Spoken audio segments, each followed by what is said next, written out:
And that's when I knew that I really wasn't getting enough sleep or taking care of myself. I remember falling over and catching myself right as I was in mid row on the thing. I mean, and I was jamming too on the thing, and I just passed out. So, so I realized, I go, this is not good. So I walked back into the office.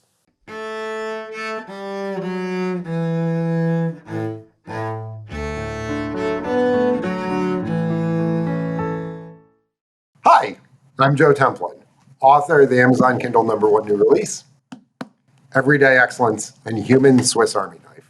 This is the Human Kaizen Podcast, conversation with interesting individuals that embody excellence and can help you be better.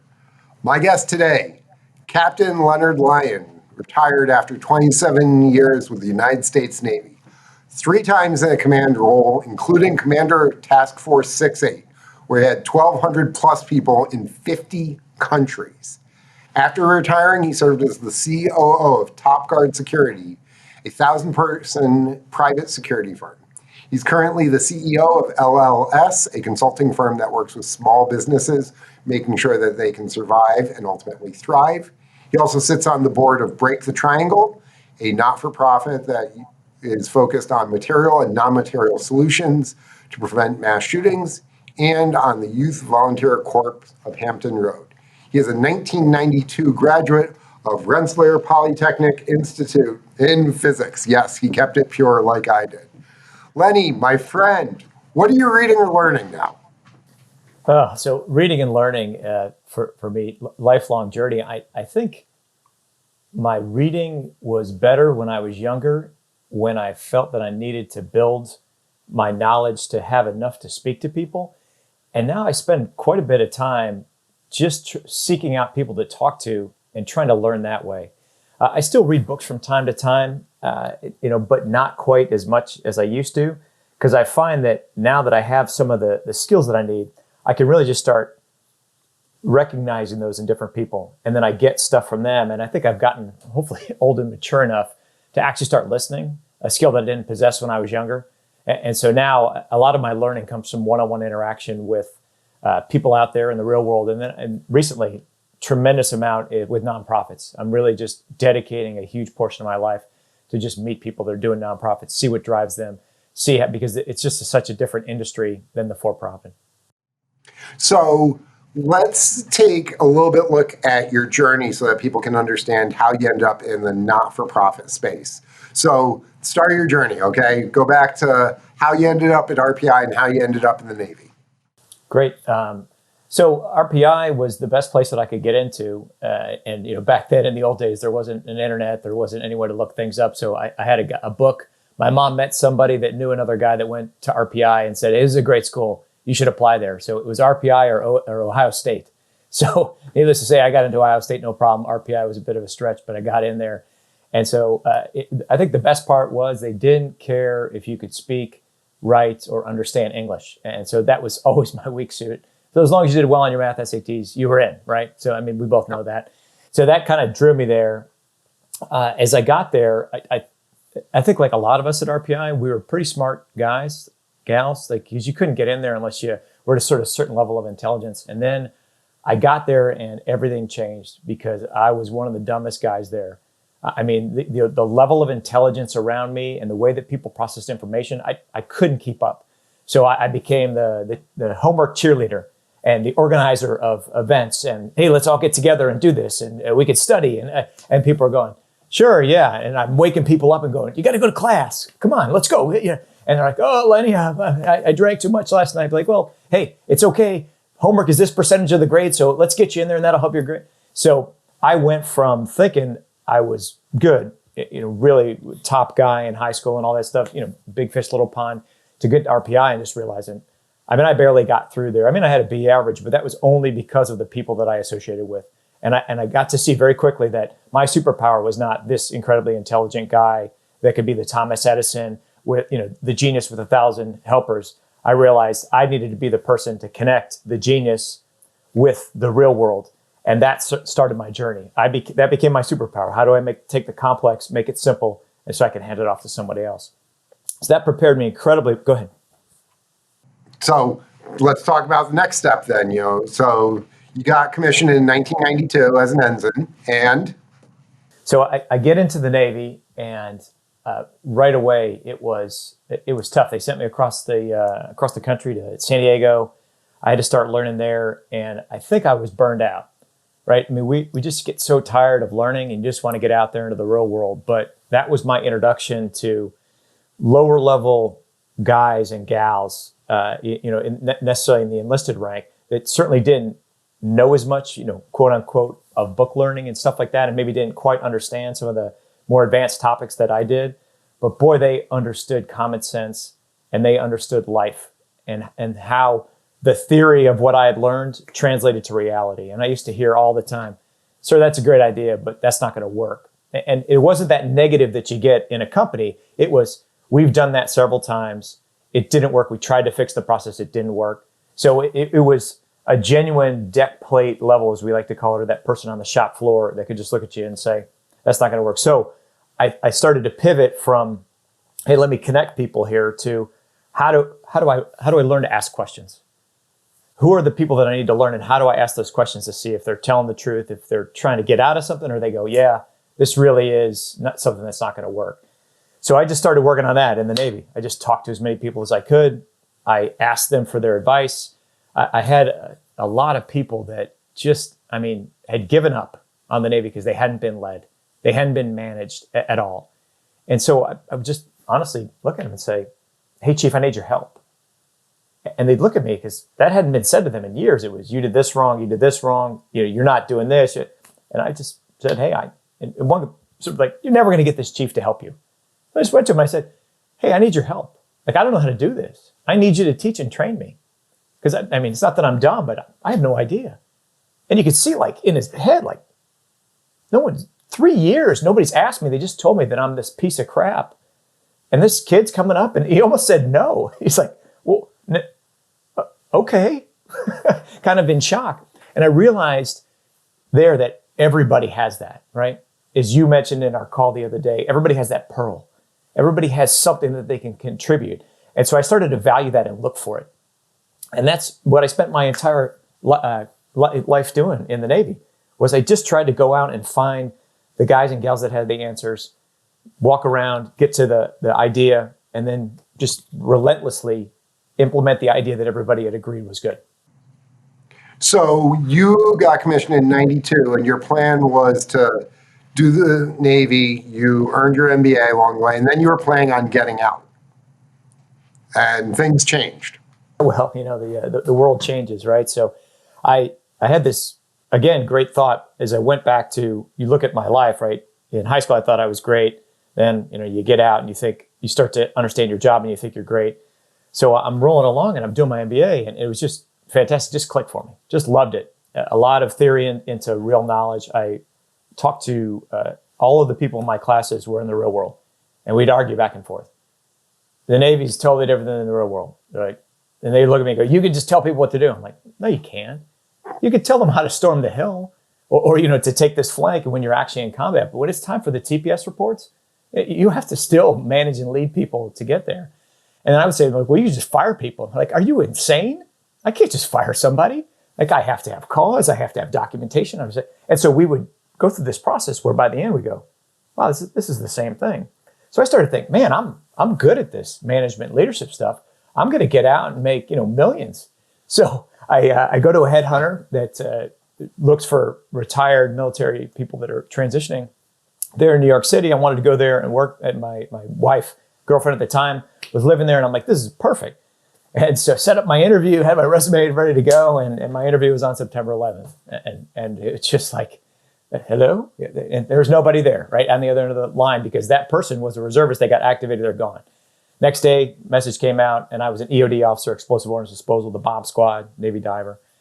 It said all 04, 03 lieutenants and lieutenant commanders, which I was the one transition to the other, can't get out anymore. Stop loss.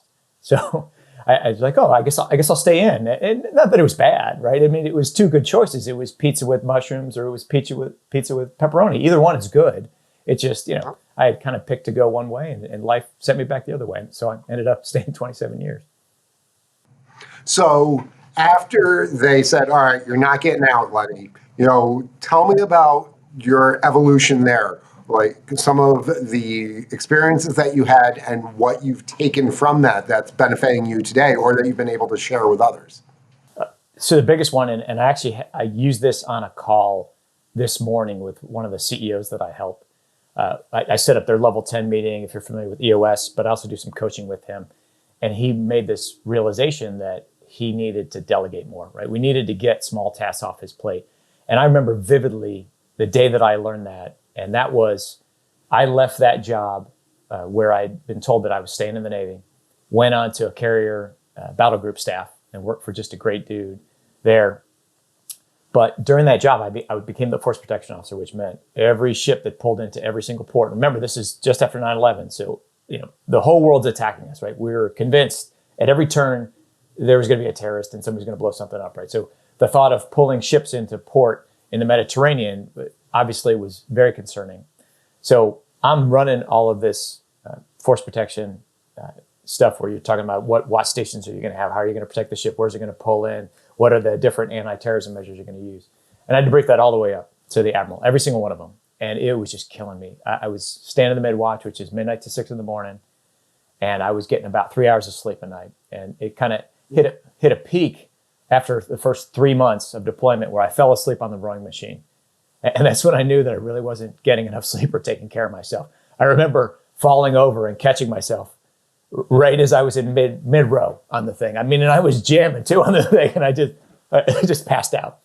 So I realized, I go, this is not good. So I walked back into the office, and this kid, funny kid, I mean, just really enjoyed interacting with him. But I didn't think much of him. And he just looked at me and said, "Hey, sir, do you mind if I help?" And I'm thinking, oh, I'm getting 3 hours of sleep a night. Do I have time to teach somebody? And I hear this so much, right? I don't have time to hand this off. I don't have time. I just do it myself. It's easier. and it's a horrible, horrible approach that I try and help break CEOs and people of, is you have to learn to delegate and accept that what other people do is not going to be the same level as you, but you just can't put that level of effort in. And so I stayed up all night that night. And so I went like 36 hours, still didn't get any sleep, but I started to give him pieces of what I did. And it wasn't, hey, do this. It was a very deliberate piece that I remember from reading a book called The 1 Minute Manager, where when he handed something to somebody, he would write a single page, go over it with them to tell them exactly what to do. They would look at it and go, yep, I understand it. And then they were able to do it. And within a week, he took an hour, then 2 hours, then 3 hours, then 6 hours off my plate every day. And suddenly I'm sleeping, I have time and everything like that, just by being very deliberate. And I watch people accept delegation, but then when they go to do it, they're like, well, just do this. Like, oh, yeah, this guy's an idiot. He can't. Like, well, you haven't shown him or her how to do it. You haven't written it down. The written word is much more powerful than you or I saying, do this or that, because we might walk away with a different impression than that person. But that written word, and we talked about this before, commander's intent, writing down exactly what success looks like. And if you do that, almost every one of your people will succeed. So let's flip this on its head real quick. So that younger officer who came to you and said, let me help, if somebody is in the position of that junior officer there, and they've got a boss or a manager who is struggling because they're overwhelmed, how do they get through the flinch, as Alex Benyon calls it? How do they basically get the stones to be able to go to their superior and say, let me take something off your plate? Yeah, it's a great question. And I had to do it with a lot of different people. And so I'll just give you my experience of the way that I believe the right way to do it is. I would watch what they would do. I would watch routine tasks that were repetitive. I called it the hotkey piece, right? So when I learned a long time ago that I can hit Control X and then Control C to cut something and paste it instead of right-clicking with my mouse, I realized that saved me 1.5 seconds. But over the course of my life, that was a lot. So I would watch them and I would see, he's filling this form out. And he always laments it, always complains about it. So I just went and learned the form. And then I would fill it out along with him. Or I would say, hey, sir, I tried to do this form. Is this right? I'd love to help you out with it. And so it wasn't he's relying on me right then to do it instantly, but he's like, oh, you took some initiative. Yeah, I could take the 5 seconds to look at it and go, well, you didn't do this. You're like, okay, I got it. Can I try the next one? Would it be okay if I brought it to you? I mean, I know you're busy, but I don't need a lot of time. And two things, right? One, I'm overworked. Two, I hate that. So if you can listen for, I hate that, then it's very easy to get in there, right? Because you're much more open if somebody comes to you and says, hey, Joe, I realize that you're busy. And I notice that at the end of the day, you're trying to get home and you have to take the trash out. Would you mind if I take the trash out? And you'll be like, oh, you're not going to do it right. I mean, you're going to go, yeah, that's great. It's a low-level task. You hate it. You'd be like, this is fantastic. And so that philosophy of looking, and I use the same thing in coaching CEOs, is when small business, I design their organizational chart and then I put them in every block they're in. And I ask them, what do you hate the most and what are you the worst at? And then that's the first position we try and hire, because it just energizes them, right? It gets it off their plate. Nobody likes doing TPS reports. So always look for something simple and always look for something that you think your boss hates or just doesn't enjoy doing or is not good at. That's a little harder, right? Because you don't want to tell them they're not good at it. Just say, oh, this is below you, right? This is below your level, so let me handle that. Awesome. So I just love this. This has a lot of Tim Ferriss in it in terms of the delegation, but this is the how around the delegation. So the engineering approach to it, of literally this is the steps required.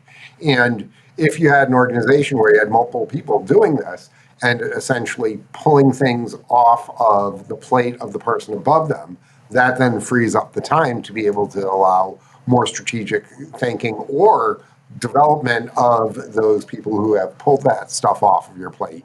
It creates the freedom to invest in them. Oh, absolutely. Almost every CEO, almost every person I meet in the C-suite, they don't have enough time to do everything.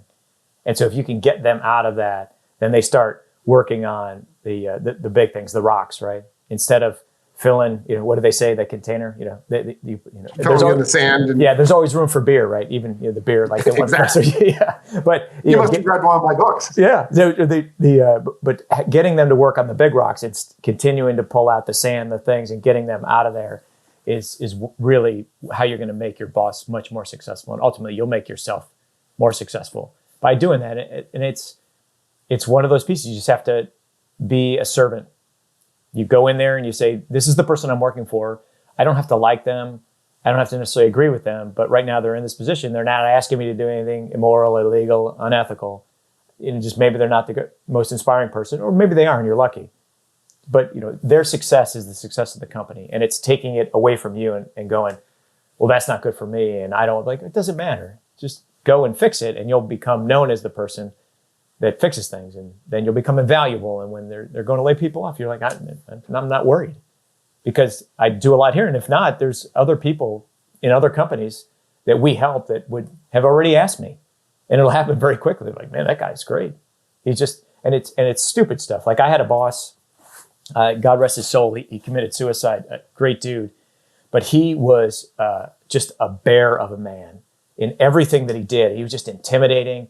And I remember our first interaction, I had gotten crossways with a guy that he really trusted, and I just reported to work for him directly as his chief of staff, and he wouldn't talk to me for the first week. He wouldn't let me get on his calendar. He just, right. I mean, you're thinking, silent treatment. Yeah. I'm like, holy crap. How am I going to do this? He's the Commodore of this 1,200 person organization. I'm his chief staff officer. Everything runs through me. He won't allow me. So he started to, finally he let me in. And he would do stuff like this. He would just look and go, yeah, drawers here on this cabinet aren't closing right? And we have to lock the cabinet because it has PII, personal information in it and stuff like that. And I'm like, oh, okay, sir. And I would leave, and he would give me something else big that I had to do. But I would leave and immediately call whoever it was. I'm like, get up here and fix this cabinet right now.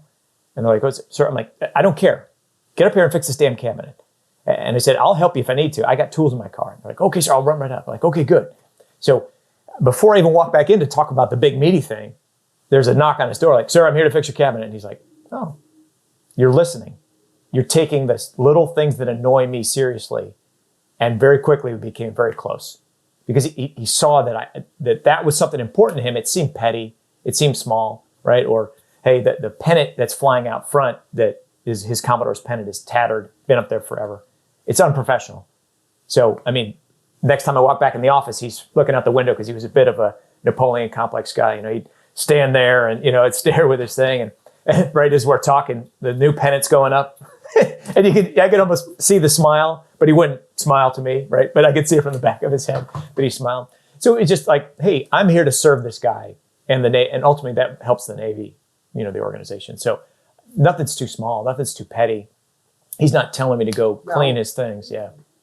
The little things, that then relates to the big things. And you used the phrase earlier, which I like to use, commander's intent. So talk about that for our listeners who don't necessarily have the same background that we do. Absolutely. So commander's intent is something that sounds horribly militaristic and that you would never use in the real world, as everybody told me when I was younger and in the military. But it's very simple, that it just comes across as purpose, method, and state. And even that might be a bit confusing. So purpose, we all get that, right? Why are we doing it? And I think not only when we were growing up, Joe, we wanted to know why. We're okay not getting it, right? We would just work anyway. The generation now, not okay with not knowing why. I think you owe it. They don't have to agree with you. They don't have to like the why, but you owe them the why, right? So why are you doing this project, right? And then the method. The method is how you would approach it. It's not what you're going to do, but how to approach it. So it kind of gives you left and right limits. You can spend some money on this. I'm okay with you spending some time. You can reorganize your division. You can, buy some office furniture if it's going to fix this thing. Whatever. I'm giving you kind of limits of what you're allowed to do. And then the end state is just very simply, what does it look like? What does success look like? When you're finished with this, what is success? So I could just look at that and go, well, is it a functioning, institutionalized system that produces invoices without any human interaction? Well, no, we have then you didn't get there. Yeah. And they're like, well, you're like, no, it's right here. Yeah. Yeah. I don't know what to tell you. Like, here it is right here. And so I write these all the time for companies that I work with. I don't write them as militaristic as I used to, but it's very, and then in writing those, I start to teach guys and gals how to do that. But oftentimes what they have, and I see this in the military too, they have an idea about how it would be done. Most CEOs, C-suite people, they're very smart. And they say I would solve it this way. And then they write the intent and it just becomes a checklist. This is what I want you to do, which is the last thing you want to do in a project. Yeah, because they're not growing and developing into leaders of their own. They're becoming clones. And if we have an entire organization that's thinking the exact same way that we do, we're in trouble because it makes us vulnerable to things from the outside that we don't expect. Yep. Yeah, you nailed it. I mean, there's almost no point for me talking anymore. Yeah, it's about growing your people, right? I mean, and getting them to start thinking their own way, and at the same time growing yourself. And this goes back to that delegation, that you've delegated some authority down to them, some responsibility down to them, and you have to be okay with how they do it. And that's why the commander's intent is gorgeous, because why am I doing it? Here's your left and right limits. Here's success. If they get there and it's not the way you would have done it, and even if you hate it, it doesn't matter. You have to accept it. Right. And this is a lesson for those of us who are parents who have teenagers. It's like, here's the intent, here's, the rules of the family, don't kill people, things like that. But here's the general parameters. Our kids are meant to be different from us. They're, part us, part our spouse, part other influences, and they're growing up in a world different than what we grew up in. So they need to be ready to exist in the new world. And instead of being clones of us and doing things the exact same way, we need to make them independent, functional human beings that hopefully still have the same sort of guidance and morality that we do, but are figuring out their own way to do it. And very often they surprise us. Oh, very well said. Yeah, you even use the words that I use with my boys all the time. Like, that behavior will not help you become a functioning member of society. Well, if you're going to do that, nobody will ever look at you when I'm talking to you and you're not listening to me. Not your spouse, not your boss, not your friend will ever look at you and go, you know what? I love when you don't listen to me. That's such a great characteristic of you, right? So it's what you said. It's not teaching them to be Joe Templin. It's teaching them these are things that you live by, right? You do these things however you want to do it on your own, and you will succeed. But not, hey, do it the way that I do it. And I catch myself doing that, giving them Lenny's advice or how Lenny would do it. And I'm like, that's crap. That's not going to be helpful. Yeah. And so I give them general parameters. I tell them I don't care about what grades you end up with. I care about two things: your effort and your attitude. And if you give good effort and good attitude, you're going to figure it out. You're going to be successful and will be able to deal with whatever the results. But if your attitude's lousy or your effort's lousy, that's a you problem. Because those are the two things you can control. You can't control the teacher. You can't control how they grade. You can't control, but you can control your attitude and effort. Sometimes you get an unlucky bounce, what have you. But with those operating principles, you can have success. So when we were talking about commander's intent, that made me think about the guidelines around it and what the ultimate goal is for them to be functional. So thank you for sharing that, Mike. So, we're hitting on some of these things that I want to talk about is lessons learned along the journey. And when we talked, what was it, last week, we spent 90 plus minutes talking. I wish I had recorded on a 30-minute time block. We were 90 minutes in. So, what do you want to talk about? I mean, I'm going to kick this over to you because I could literally just sit back, eat popcorn, and have a conversation with you and walk away tremendously better for it. Yeah, well, I mean, I love you asking and kind of poking at the things because it makes me think of stuff. But I mean, my big piece that I love to talk about is just how when you get to a certain level, like if you want to improve yourself, you got to start with the Covey piece of working on yourself first, and then you can work on relationships and stuff like that. And I think a lot of people that I know, and I'm sure it's the same thing with you, they, especially at our age, they've forgotten about taking care of themselves first, right? So when you talk about everyday excellence, that begins with you in developing habits. So I realized that I was kind of going down a road just a few years ago. I was always in good shape. I mean, because I work out a lot and make sure that, but you realize it catches up to you in the diet and other things, and you can't just keep working out harder and then eat whatever you want to, right? So you have to do things in addition to that. So I realized as I was going along, and to get back to the kid thing, is that you're managing children at a young age, and it's just painful, right? The first 4 or 5 years, and there's wonderful moments, but let's not kid ourselves. It's work. It's a lot of work, right? And, in addition to everything else you're doing with your life. Well, you get to this point where it starts to flip. And if you don't catch that flip, then you're still treating them the same way as they go along, too regimented, not giving them enough freedom, not getting them ready to leave, and you might alienate them and then they might never come back. And so I like to talk about the time you spend with your kids, deliberately well-spent time, is the time that they will then come back and spend with you later. So if you don't deliberately do that, right, then they're going to be like, oh, okay, you're not deliberately spending time with me. Subconsciously, when I have a choice, I'm not going to come home from college. I'm not going to, we just kind of grow apart. So between taking care of myself and my thing with the kids and just family in general, I realized that I didn't have enough good habits, right? I would work out and stuff like that, but they didn't become a habit, kind of like you talk about, where you're working on it every single day to get better. You gave me the great story about you get up, you work out, you write your book. It's just like, it just goes through and to the point where and I didn't have that. So I kind of made my own thing and said, well, I have a chart up on my wall, and I used to drink too much, and now I track every drink that I take because it just keeps me in check. And then I track every workout that I do just to say, what did I do today? But I have to actually go up there and write it on the board. And if I don't write anything, I feel kind of like, no, I should probably do something more today. And then I have a column just for family. And it could be something as simple as like, we sat down to dinner, or I watched a show at night with my kids, or we threw the football, or I went to his game.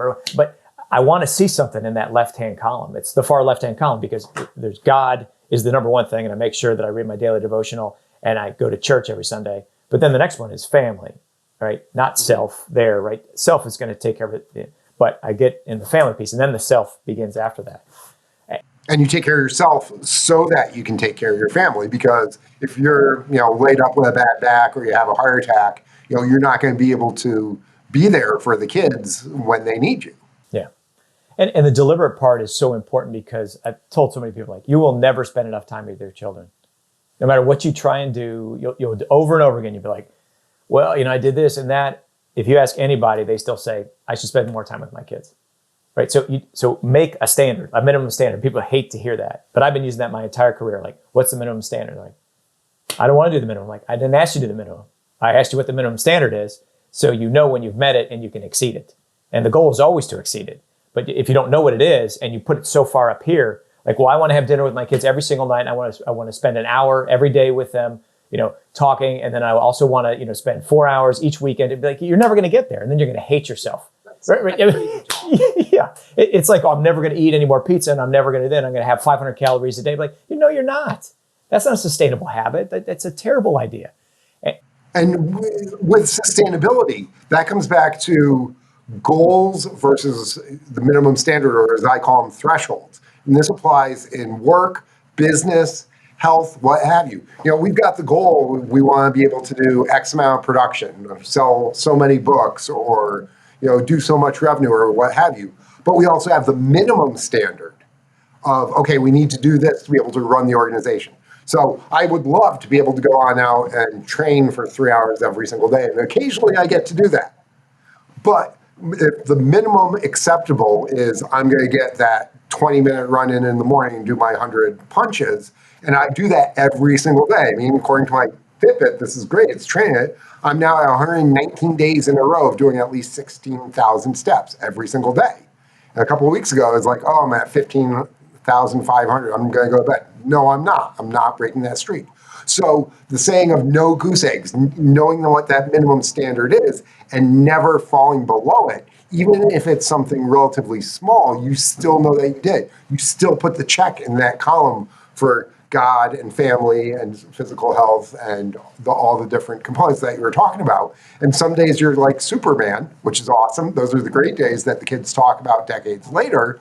But if you're there and you do it every single day, being consistent allows you to ultimately be excellent. And I mean, that's what when I first heard your kind of tagline, I went right to that.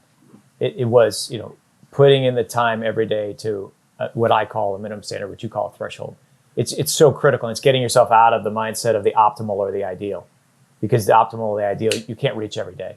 You're going to have a bad day. You're going to have an off day, and then you're going to feel badly. And the cool part is if you can get yourself and your people that work for you to understand minimum standards, then you can use that to save just thousands of hours a year with them, because you can look at them and say, that report, I don't care about it. Do it to the minimum standard and send it up to headquarters. Like, well, but I'm like, no. Like, it's right here. I told you to do it. It's on me. It's my fault if it doesn't work out. Do it to the minimum standard. And one, they hate it, right? Because nobody likes doing reports. And two, they spend this time on it, and then it just like, they do it, and then it just sucks energy diminishing out. Returns. Right. And then it's noon, they go out to lunch, and then they just come back and play Tetris because they're like, I'm smoked. I hated that report. As opposed to saying, if you can get that done in 5 minutes, that's good enough, and send it, and then just ask them if they need more. And my guys would have a lot of trouble with this because I'm like, look, I want you 7 minutes and write the email, send it to them. But I'm like, that's it. Like Parkinson's law. Bang. Yeah. Get it done quick. Done. And send it to them. And if they need more, they'll ask you. But it's off your thing. And now you could go, oh, what am I working on? Oh, okay, we have this big meaty project that I love, that I was giving commanders intent on, that I'm the lead on. I can't wait to get to that, because that energizes me. So they get all enthused, and they're in a position of eustress as opposed to distress. And they're like, oh, this is awesome. Yeah. And you actually have to tell them, go home now. Right. Stop working. I don't care. Yeah. Yeah, it's such a great thing. Last time I talked about the concept of, to be a great leader, you have to be able to immediately assess risk. And so when one of your people comes in and says, hey, Joe, I want to do this with the book, and I want to reorganize the chapters on the second one, and I think it's going to market better when we lay it out, and you go, well, what's the worst thing that can happen? If I could contain that, if it goes wrong, I think it's a terrible idea, but they're passionate about it. It's worth spending the time and energy. Like, sure. And if that conversation can happen in your head in about 4 to 5 seconds, where you can immediately assess how bad is this and can I contain it? It was really important in the military, because obviously there's certain things that it's true risk. Like, we're talking about high risk training where somebody could die doing the training. So you have to go, all right, no, I got it. That's all right. There's safeties in place. I'm good. Like, oh, that's great. It's a great idea. Oh, that's great. And so my guys would come in time after time, like, hey, sir. I wanted like, great, sounds great, right? And then the one time I didn't, it really shocked them. The guy's like, well, I'm like, oh, we're not going to do that. Well, but I'm like, oh, no, we're all finished. I already made the decision. If you want to talk about anything else, I'm happy to sit here. If you want to talk about that, you can leave. And they're like, well, I'm like, oh, yeah, no, that's it. That's it. 1 out of 99 out of 100, it's not going to happen. So, but just like you said, when I would give them those, they started to do them. And I had to kick them out of the building because it's their project. It was their idea. And they've been complaining about this for years. Oh, if I ever get in charge, I'm going to do it. And next thing you know, and about probably 2/3 of them worked. Of those 2/3, half of those I thought would never work. So I was dead wrong and they were way better than me. And there's about 1/3 of them that I didn't think they would work and they didn't, but I wasn't right in all cases. And I just have to go tell the guy, like, it's okay. You're good. Yeah, get rid of the project. You tried. It didn't work. I'm glad that you tried it. Let's try something else. Yeah. And let them off the hook. Now, you've talked a lot about giving power to others as a leader, and I love hearing this. So how have some of these people, evolved and formed? I mean, what are some of the success stories that you're like, I'm proud of that young man or that young woman for that one? Yeah. So one of the just incredibly memorable ones to me was a guy named Ryan Burton. And he came, this is when I was in charge of all the East Coast training for all the EOD, which is the bomb squad guys and girls that were going to Iraq and Afghanistan. And this is during the height of the war. So there wasn't a lot of room for error there. And it was the training. We just implemented a new 12-week training plan that with the idea of increasing survivability while at the same time not forgetting our common skills, which is we also dive too. So, there's not really IEDs underwater, but if there's a mine, we had to do it. So Ryan shows up to me as a senior chief. So in the enlisted rank structure, it goes E1 to E9 and E8 is a senior chief and E9 is a master chief. And making master chief's like, it's a huge deal, right? So he comes as a senior chief, fresh off of deployments. He comes in and somebody says, well, we need this. And he's like, hey, listen, we're in a debrief, like with the whole team. I mean, this is our shore duty or our time off too. And I just look at him like, have you lost your mind? Like these guys are getting ready to deploy to Iraq and Afghanistan. Don't you ever say that again. Right. So I counsel him. I said, hey, you can't take that approach. Like I need you to take time off, but while you're here, you're working like you're deployed. Right. So, and you could see he kind of got it. And so he started to kind of get it. And I started to see growth. And next thing you know, we had to fire our head of maintenance. And so he's an EOD guy in charge of training people about how to get rid of IEDs in Iraq and Afghanistan. The mission he just did, he's the best at it, right? This guy is in charge of like fixing the and making sure everything gets fixed. And so I said, hey, fixing the filing cabinet, right? Yeah. I go, hey, Ryan, you're gonna take over his job because we fired him. And you can see the look on his face, like a total skill mismatch, right? But what I wanted to see was you're not doing the cool guy job anymore. This job sucks, but it's required. I'm going to have you do that because it's in terrible shape, and I think you can fix it. I said, whatever help you need. And he didn't want to do it. He hated it, but it started to, and he gets all the way through. And 8 months later, we passed the inspection that we had failed twice before. Flying colors, did great. Next day, we move him over to take over our paraloft where we do all of our jumping. And this place was just in shambles. And he had like, I think 10 or 15 jumps. And there's guys with like hundreds, if not thousands of jumps. And he's like, I don't know. He's like, I'm like, hey, I don't care. It's about leadership. It's about management. It's about understanding a problem and knowing how to use your people to fix it. And so we put him in there and he fixed that. Then we fast forward and now you talk to commander's intent. So this is when I knew that he got it. I wrote a commander's intent for them to stand up a new division within the training and to segment it out. And he comes back to me after running the whole planning team. And he said, sir, we're not going to do what you said. I'd like to change all of the guidance you just gave us. Like, not, and this was big. I mean, this was like big guidance. It was like, I mean, I gave him all kinds of, he's like, we're doing the wrong thing. I'm like, holy crap. Okay, you've earned it. So he said, instead of standing up this separate division, we need to instead pull the best guys out of every division and have a final training division that looks at the final problem the week that they go through. And if you ever want to see what that's like, go to my Discovery Channel special. It shows like the week what it is. But to do that, he had to take the best guy from every division. He had to convince every division to take his best guy, the best guys. And I'm like, go for it. I go, rewrite the commander's intent, bring the planning team back together and do it. And he did, and he stood it up, and he got every best guy from everything. And our level of training went through the roof. And I mean, I was there for 2.5 years. And because of him, the greatest thing, this is the number one accomplishment in my life. Not one person died in Iraq or Afghanistan from hundreds and hundreds of people that went through our training. And it was like one of the only times during that, the East Coast had the same, or West Coast had the same training, East Coast, 2.5 years, not one person was killed in action. We had people that were wounded, but they would come back and say, your training was harder than the real thing. I went to Iraq and Afghanistan, and going against those IEDs was actually easier than what you guys did here. Because if something happened in country, we had a bomb shack with some crazy dudes, and they would replicate exactly what happened in the exact same scenario. Guys would walk out and go, I just read this intel report. That happened yesterday. They're like, here's your problem. They're like, holy, because that's what's going to happen when you're in country. Something's going to happen, and they have a new technique about how they're going to try and kill you. And we're teaching it. So by the time they got there, they'd seen everything. And knock on wood, and just constantly, that was all, I shouldn't say all due to him, but a lot of him in there in that final piece. And then, so it usually takes you, the minimum is 3 years, and then you can make Mass Chief. Nobody makes it in 3 years. Because, I mean, you need seasoning, to become a Mass Chief. So I wrote it in his evaluation, the 3 things that he'd done. I said he did huge programmatic changes that were well outside of his rate and his specialty. I go, I don't know what else you want him to do. He doesn't need any more seasoning. He's done more than anybody I've ever seen. He's my number one guy, the thing.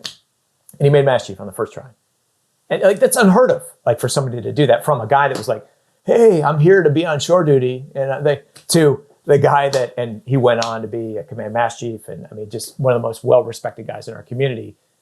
But it had to do with that commander's intent. It had to do with that delegation and looking at the kind of how good he was and just saying, fix this. I'm here to help you. And being able to trust him. There was probably 10, 12 guys in that command that were just like that. And it was just picking them out and saying, run with this. And we never had a problem. I mean, everything. We won best places to work in Virginia.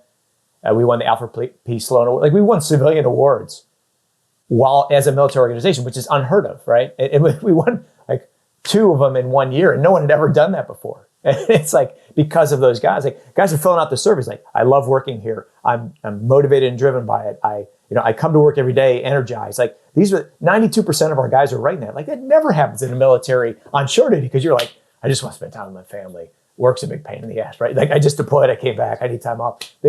Unbelievable what we were able to do. That was kind of like the highlight of my time. So those sorts of lessons and stories, how are you applying them now within the civilian world? That's a great question. And we talked about this when we talked last time, is like, you read a lot, you do a lot, and there's a lot of back here subconsciously that you just kind of know what to do in a situation, but it's bringing it to the forefront.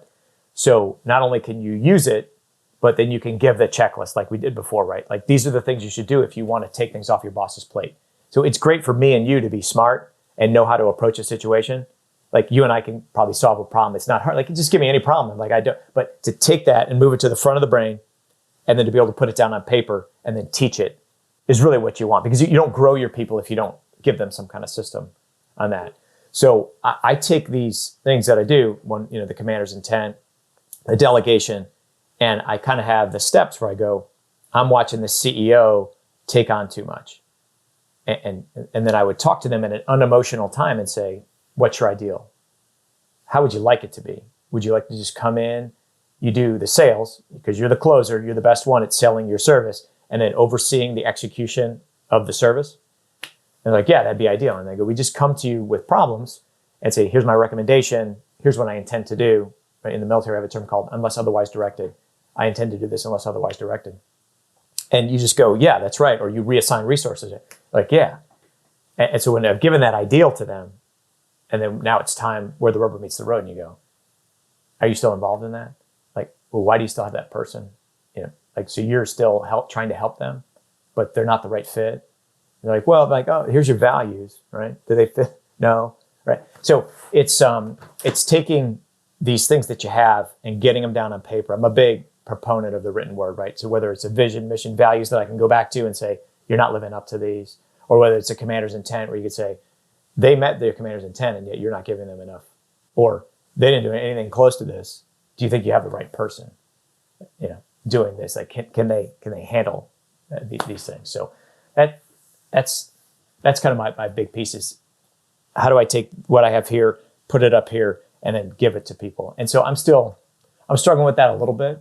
I'm writing it down, I'm systemizing, I'm trying, but most of it comes down to writing things down and then just being able to kind of read people and know how to interact. I give a lot of lessons about playing dumb, right? And initially for me, it was relevant. Like I talked about in RPI, I didn't have to play dumb. I was the dumbest guy in the room.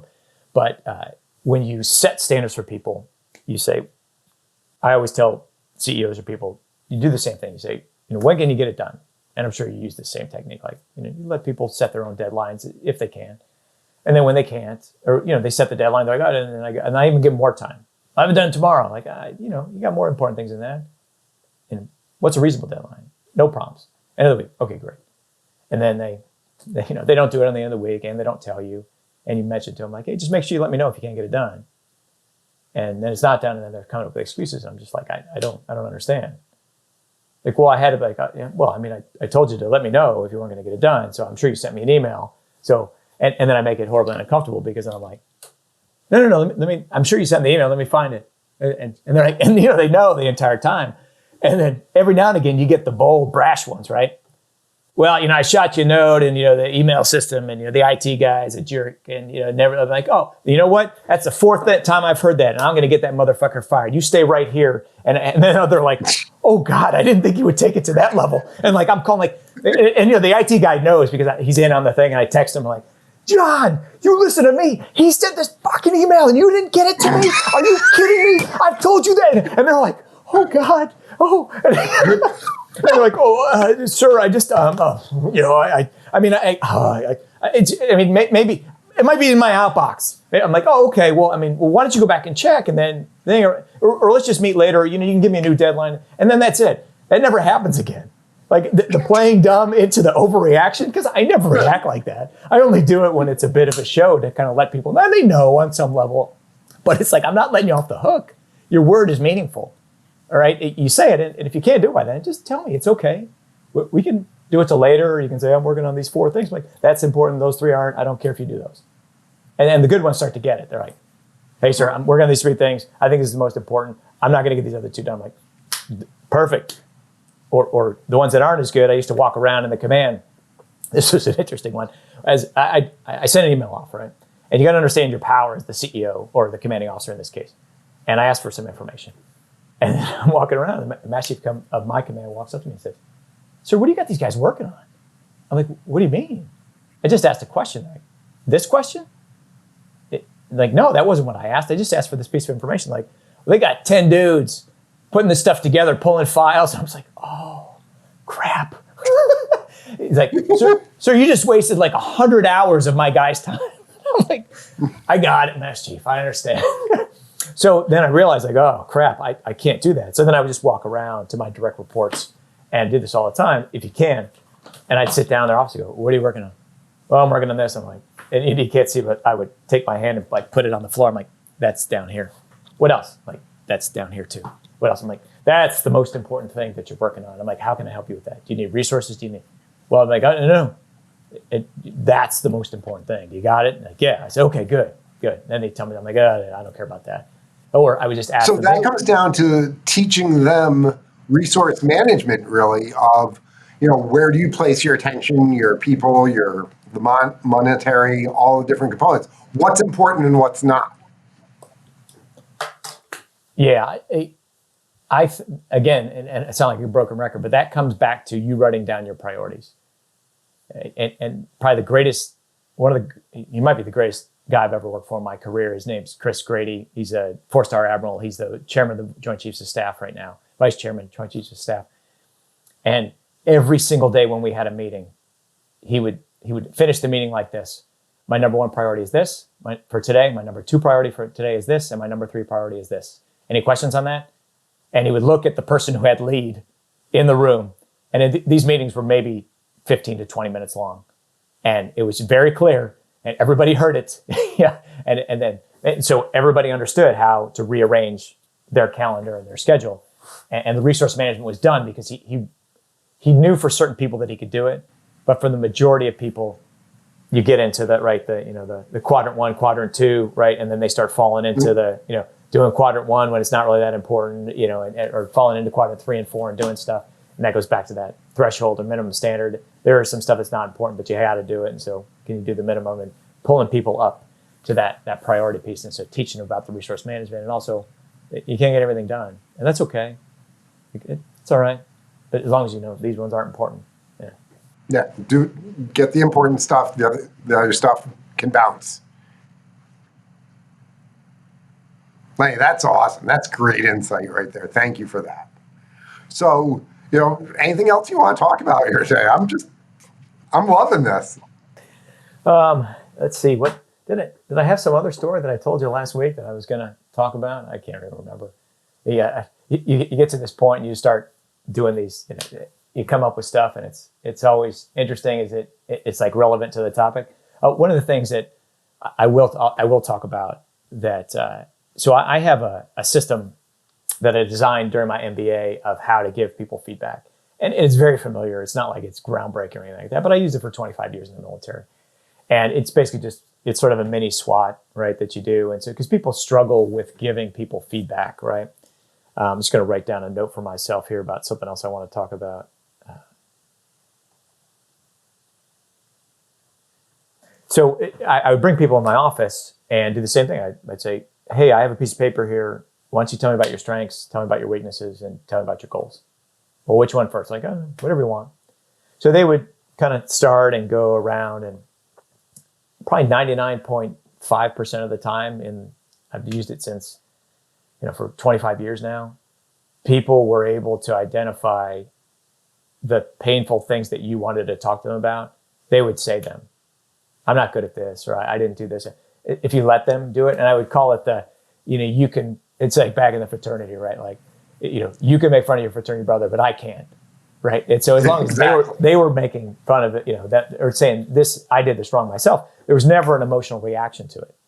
Because, and then most people were actually, I don't mean most like 51, I mean like 98% of the people were harder on themselves than you would have ever been. And so, you just write these down, and then every 6 months, you talk to them in between about it, but it was a bit more formal in there. I would put the thing aside along with the goals, and then I would pull it back out when we'd go to talk in 6 months, and I'd say, hey, how's this goal going? How's this one going? And the good ones were working on them or doing them, and they were also working on the strengths and weaknesses.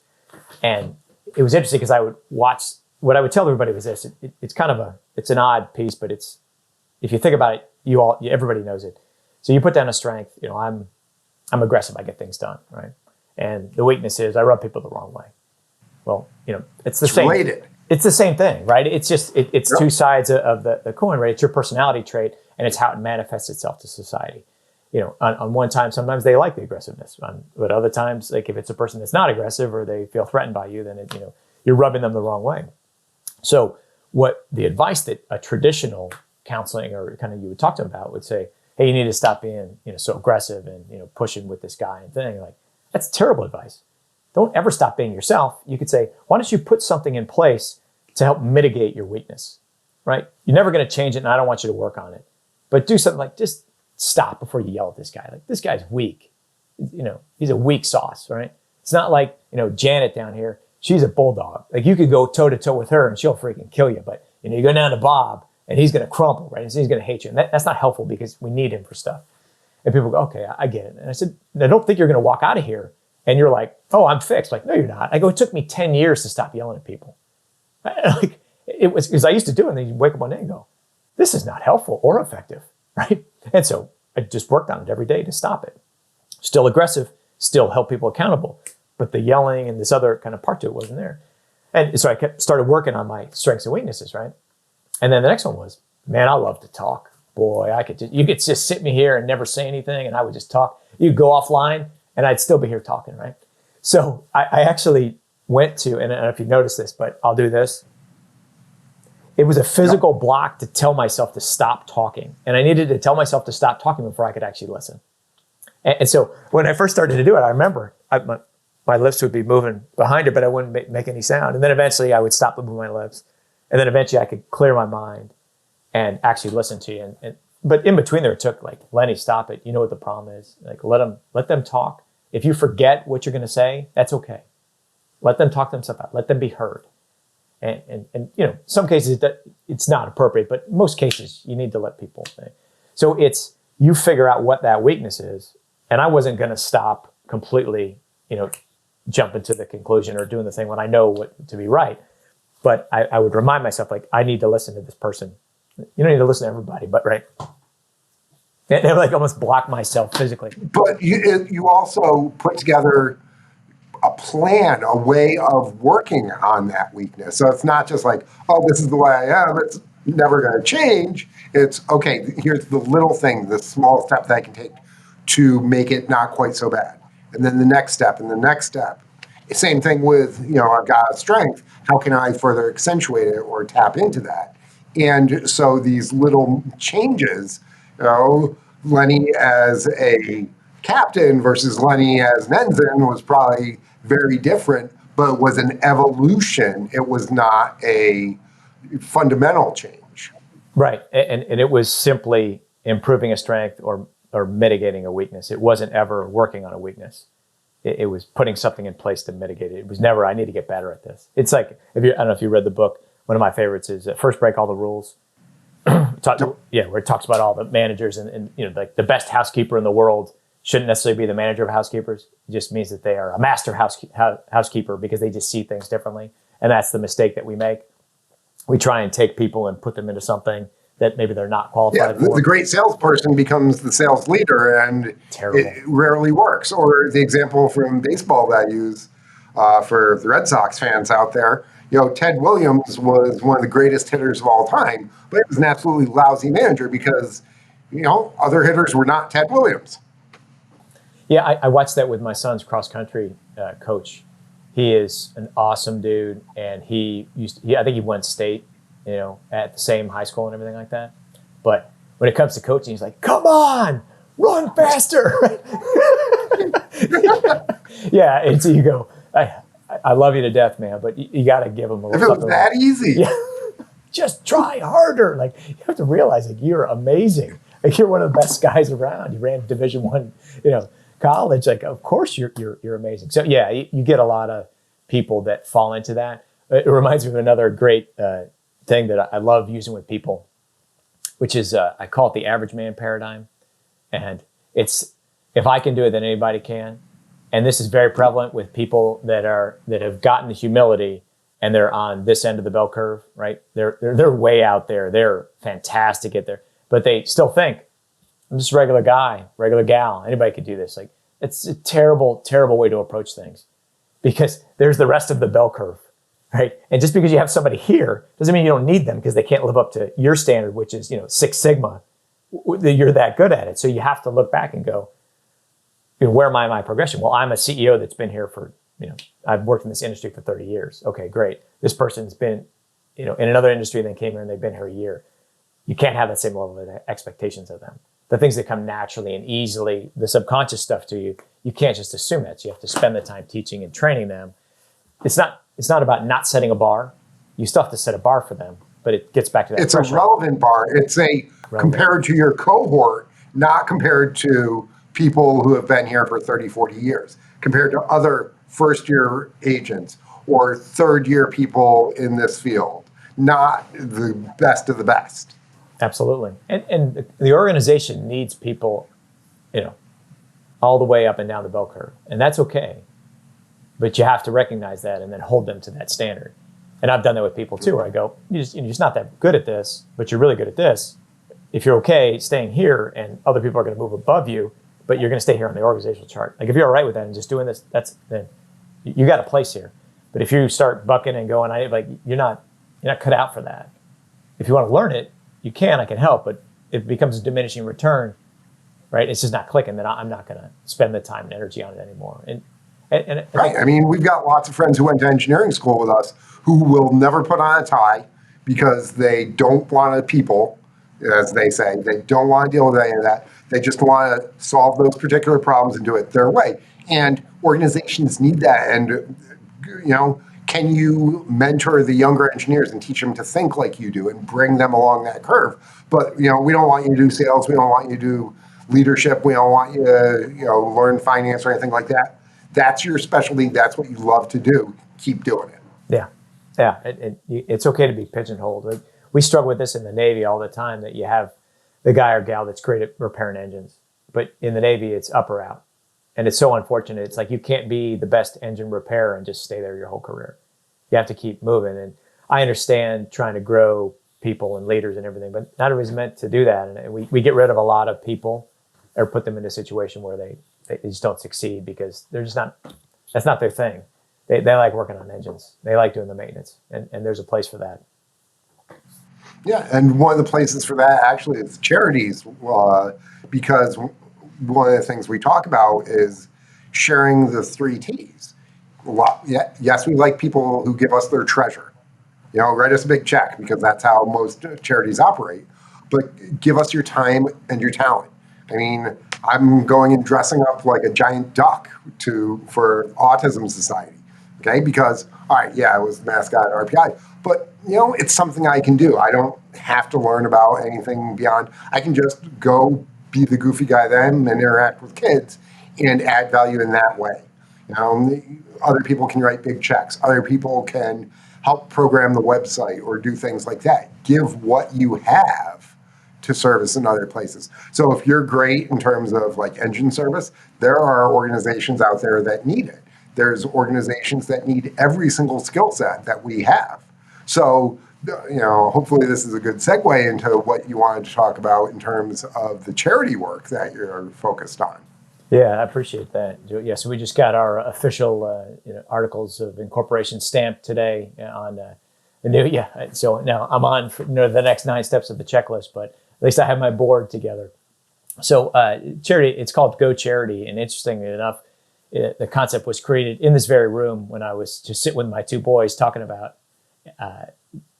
that they do. We've grown them into a life of service and to go out and serve other people and to help. And so I started to talk to them. One designs mobile apps, and he's kind of a computer science guy. He's in high school, and the other one is a bit more creative. So we talked about the concept of, wouldn't it be nice to just pick up your phone and volunteer, because they have service hours as kids they have to get for certain programs and everything, but it's very difficult to find them. So my one son was like, oh, I would make the app like this, and so he gave me some ideas on that. And my other son was like, well, what are you going to call it? I don't know. I had a couple like really awful names, and he said, how about Go Charity? And I was like, oh, that's great. So I went and registered it. But the thought is, a bit tongue in cheek, but really it's as one of my board members and I joked about, it's Tinder for charity. So at any moment when you want to help, you can open this app and find a charity that aligns with what you want to do. And I won't have any swiping left or right. I told my one buddy, I told Sean McCall, I was on the phone with him the other day. He said to say hi, right? And he's like, oh, swipe right. And I go, is that the right way? He goes, I don't know. I don't know which way you swipe. I've never been on the thing. So he's like, I'd probably be swiping up and nothing would be happening. So the thought, though, is you can, at any moment, very simply connect with a charity, and it would, in the phase 1, it would just give you, here's the person's contact. You can call them, or there's their website, and you can go sign up. With Sign Up Genius being free, we might try and do an automatic product integration where the API into that, where you could kind of suck in people's Sign Up Genius, so that you'd have a little bit better idea of like your availability versus there. But the first one is just very simple. It's an MVP. It's functional, and you'll make it better over time. Absolutely. And so we'll see where it goes. I really think it can kind of change the way that charity is done. And I don't know. I mean, I guess we can make money on it. It's never been my concern. I guess there's some way or another. I don't really care on the making money side of it. I just want to make it better. Like the goal in our vision is 1 million volunteer hours that never would have happened, right? So just to capture people just clicking on this thing and saying, I want to do it. And I think I'm hoping that in talking to my sons that are Gen Z, like maybe that'll make sense. I'd like to help somebody right now. I don't want to pick up the phone book, listen to me, but I don't want to get online and have to look for a charity. Like right now, my friends and I have nothing to do tonight. We want to go do something. So let me get on there and find something. And we're hoping that. And from the charity point of view, everybody's always looking for volunteers. Hey, we need people for this race. We need people to work, the food stand at this game. We need this. And so if we can reduce the friction and match them, everybody benefits from stuff like that. Yeah, that's the goal. So I'm really hoping that it takes off. And so as soon as we get up and legit and have an MVP, then I'll start rolling out to all the charities that I know here and say, get up on the site. And then I'm going to start, finding people that I know and trust. Yeah. And start putting. I'll beta test it up here too. So. Oh yeah, that'd be awesome. To put it together and see how it works. I'm hoping I wanted to make it like it's like the easiest thing in the world. It's one of the things that it's going to be a bit different is I'm not going to ask for any personal information. So you're going to get on here as a volunteer and just hit a button that says generate my volunteer ID. So you're going to be V1 if you're the first person on there, through V, hopefully 1 million, right? Or 10 million. And that'll be your number, and auto fill it, and you'll just say, what kind of work do I want to do? And we kept it really simple. Like, do I want to help people? Do I want to help animals? Do I want to help the environment? Or do I want to help religious organizations? You'll click one of those, and then you'll say, here's, if you don't want to put in it's just going to ask for your street. And if you don't want to do that, that's fine too. And your zip code. Hit the button, and then how far am I willing to go, right? Drop down, go to the next one, and then what kind of notifications do you want? Just with the app, so there's no personal info, or would you prefer to get phone number, email? Don't have to enter it if you don't want to. Hit the button, and it comes up, and there's how you get to the charity and go put your information on the charity's website. Yeah, go show up and help. Yeah, right, yeah. And ultimately, we'll get to the point where ideally we bring all of the signups within it so that you can instantly sign up for things for all these, where if it was all connected through an API, and then at the same time get to where you start to then do training for the charities. So if you have a station, like you said, I need to help with the race and you need to hand out water during this thing, it would give you a short, here's the GPS location of where you're going to go. Monica is the person in charge there. Make sure you wear this kind of clothing because it might be hot that day or thing, and you're going to have to take care of it. There will be no food or water provided. And here's a quick video from last year of the setup. Okay, the truck comes in and fills all the coolers. Okay, I get it. And then here goes the runners. You just give them that thing, and then you just grab new ones. And when you're done, clean it all up and you're finished. And go, oh, okay, now I feel good. Like I know what I'm going to do. I know the person in charge. Right. Unlike most charities that I show up to, it's just like, what do I do? Like, I don't know. I do this job. Oh, no, yeah. We're waiting for somebody in charge. Yeah. I don't know. Yeah. People with big hearts. Reducing the friction on it. That's Absolutely. Awesome. So, Lenny, you had written down something that you wanted to talk about, so I want to make sure that we don't miss that. Let me look real official and old here. It's a piece of advice that it was very difficult for me to learn, and I asked people to start working on it. It's usually the greatest impediment to people's success if you want to be a leader or manager. And that's when you tell somebody to do something, then you need to hold them accountable to that. So you need to make a decision about, is that something important? Is it a priority or is it not? And so separate those out, right? So if it's just like, hey, can you get to this? But not, can you do this? Because when you say, can you do this? You're telling them they have to, right? So, and set expectations. Ideally, you write it down. If it's a big project, if it's a task, you make sure they understand it, send them an email, whatever. If they don't do it, then you need to have a talk with them and say, I asked you to do this. You didn't have it done, right? I usually play dumb once first, and then I have a discussion and say, hey, you didn't do this. And you said that you were going to do it. And that's not fair to either you or me, right? You said you'd have this done. You gave the deadline. I was okay with it. You never bothered to follow up with me. That's not really showing courtesy. It's one of my values that I have in all of my organizations. Courtesy is always one of the top ones. And most of the time people get it. If they don't, then the next step is a written counseling. There's no steps in between there. And this is where everybody falls down. And I joke it back to the A Few Good Men. I object. I strenuously object, right? Like it doesn't help to counsel somebody again. Well, I really got on them this time. Or I really told, worthless. Write it down. And then when you write it down, take responsibility. So all of my counseling sheets are the same way. I write down, this is what you did wrong, right? And try and be unemotional. Like, This is what was expected. It didn't get done. These are the facts, not the emotions. Exactly. And then the next piece is, here's what I did to enable that, or here's what I could have done better to help you succeed. So I look hard at myself and take responsibility. Say, maybe you are better. I told you in the hallway passing you by, you said you got it, but I probably should have followed up with an email. You still agreed to it. It's still on you. It's still on your list. Like, you're still responsible, but here's what I could have done better. And then bottom line, after they see what I do, my mea culpa, then they have to write down what they should have done or what they will do to fix it, right? And I'll tell you what, you start using this thing with senior executives, which I've done before, commanding officers of units, and they're befuddled. Like, I've never been like, well, you have a fatal character flaw. Your performance is so far surpassed this, annoyance that you present to the world that you've been allowed to get away with it for 18, 19 years. I'm like, not anymore. Like, I'm holding you accountable to this thing that you're doing wrong. And they're shocked, but you write it down, and almost every case they get it. But if it doesn't, and I've had this happen at the security company, because I had 1,000 people that worked there, it went from there to, here's your performance improvement plan with a deadline, right? So it's, I talk to you, I do a written counseling, I do a performance improvement plan, and then you're gone. And it's and everybody we fired, we never had any, thousands of people, we fired 1,000 people a year at that company. No EO complaints. No, right? Everybody understood.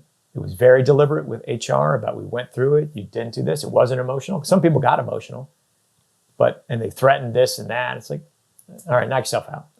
But there was no problem because it was very deliberate. It went from step to step to step, and it was just, there's no coming back from that, to the point where even the people in the headquarters, so there's 1,000 guards, but then there's about 30 people in the headquarters. The people I had to fire in the headquarters, most of them were like, yeah, it's probably not the right place for me. Because it marched very deliberately down. And I'll tell you what, my heart's beating, my whole career. I'm writing this thing and get ready to hand it to him. And he's just like, right? Nobody wants to be like, you did this wrong. Like, but if you don't start to do People want to avoid those difficult discussions. They want to take the easy route, but that then allows it to compound. Because if somebody had had that difficult conversation with these people 15, 20 years earlier, that now fatal character flaw would have gotten to that level. It would have been a minor annoyance, but they would have started working on it, like we talked about earlier with you working on your yelling. It became apparent under the SWAT, and then they start working on it. If somebody had done that to them, when they were 20, 21 years old, instead when they were 44, huge change in terms of outcomes. Yep.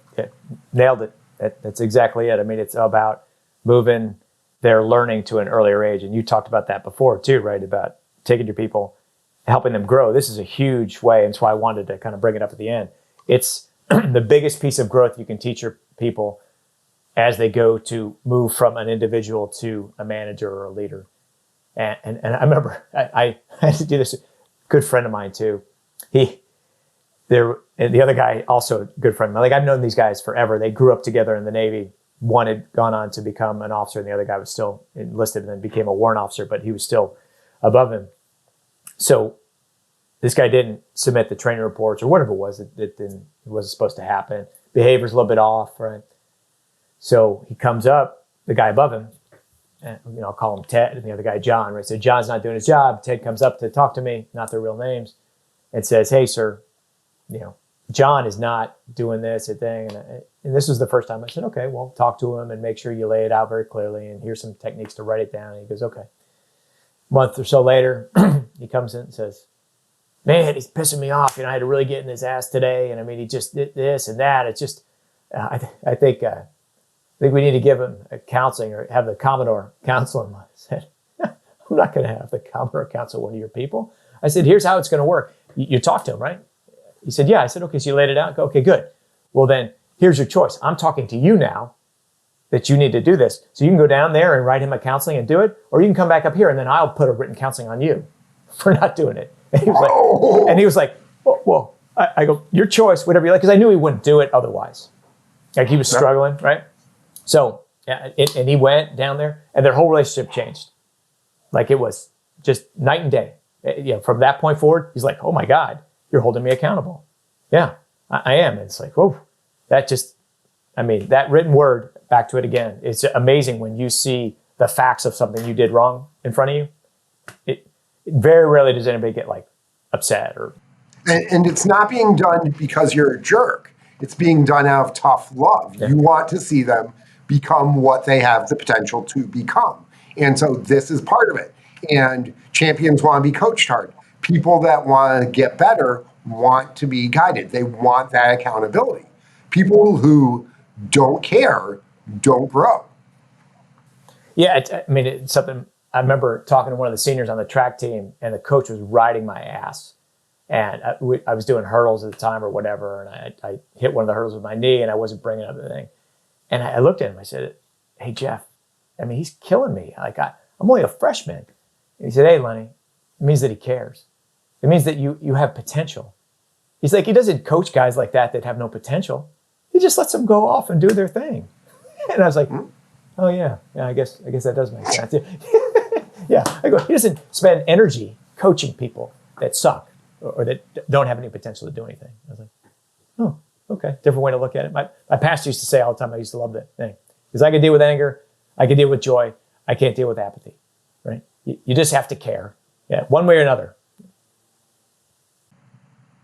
Yeah, that's awesome. I think that's a great place for us to start wrapping this up, because we've gone over a lot of things, but that last couple of minutes really encapsulates a lot of leadership ideas. And so I want to thank you, but before we go, any last words, my friend?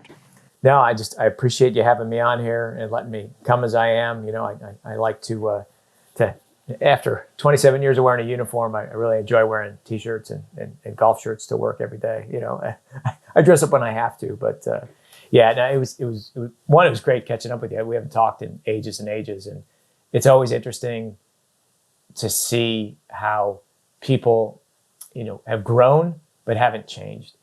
And it always makes me sad when I have friends and people that I've known for a long time that have changed. Like, they're a different person.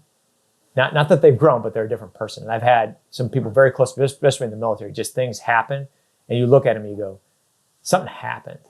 You're a different person than you used to be. Yeah, we're all older, and you know, we know when to be more mature and everything. We've evolved. Right, evolved. But the little kid in you that we used to be able to laugh and joke about stuff, when you get back around in a safe spot with the thing, it's gone. Like, and that's not like that with the people that I know, right? There's this special bond you have with people you grew up with that you expect, and you're in a safe place when you can just stop and talk and laugh and giggle. And when you don't do that, I'm like, ooh, yeah. I'm like, what's wrong, and how can I help you get back to you?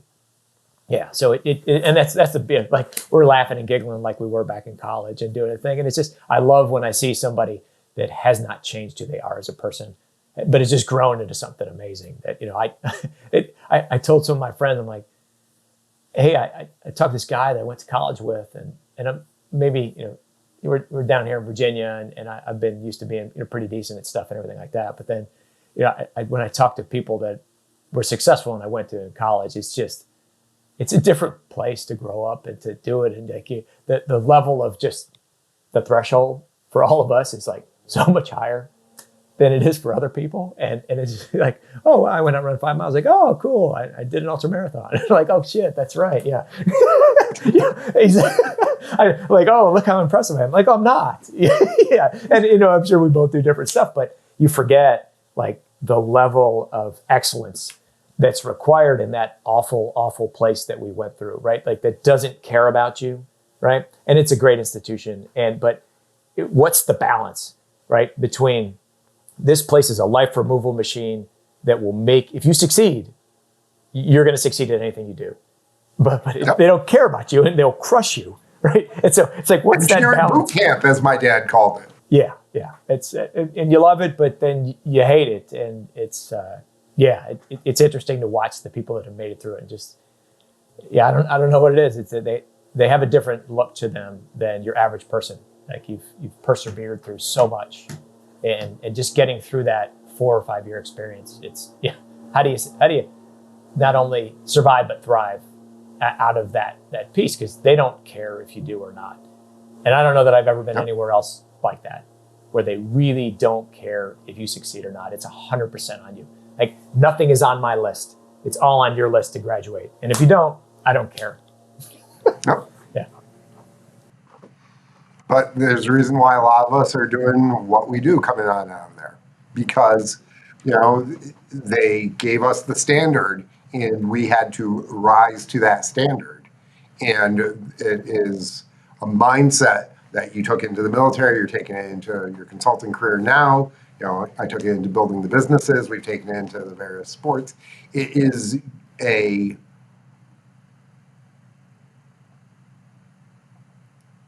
target, essentially, a place where it's like, you need to become this. This is who you need to be. And when we were going through pledging, it was the same way in a lot of ways. This is the standard. We will help you. We're going to tell you exactly what it is. But who has to do the work to get there? You do. And step on up. And so one of the things that I want to thank you for is, even though it's been a while since we talked, you were always one of those guys that was like, all right, I kept an eye on your career and like, he's doing some good things. And it's because of not just who he is, who he grew up with, but the people that he's surrounded with and that internal drive. And so if we can tap into that in additional ways and have some of these lessons spread, we can get more people who have that vision and can rise on to the top like the cream. Yeah, there's a great quote from a guy named Ken Falk, who wrote a book called Struggle Well. He was a retired EOD guy, and he realized that the medical system was broken in treating people with PTSD. And he came up with basically his own system and started retreats and has a tremendous, success rate. And it's not his quote, but he uses it very prominently in his book. And he tells it to every one of his guys, which is, you're the average of the 5 people you hang out with the most. And I realized at points in my life that I was not hanging out with the right people. Like I joke with some people, they go, well, I drink less than anybody I know. Like, well, then you need to hang out with different people, because you need to be drinking more than anyone you know, so that you start going, I probably don't need that. Or, I work out more than anybody I know. Like, well, then you need to start hanging out with people that are going to push you, that are going to make you better. The awful thing that, you hear from some people like, well, I'm the least racist person I know. Like, well, then you have the wrong friends. Yeah, that's a really bad one. Yeah, that's awful, because even if you're mildly... If you're the smartest guy in the room, get in a different room with better people. And the greatest guys do that. And that's one of the things that I've tried to do. And that's the idea behind this podcast, is bringing in some of the smartest in particular spaces people to share their experiences. So Lenny, thank you so much for coming on. This has been the Human Kaizen Podcast. I'm Joe Templin. Be excellent and grow today.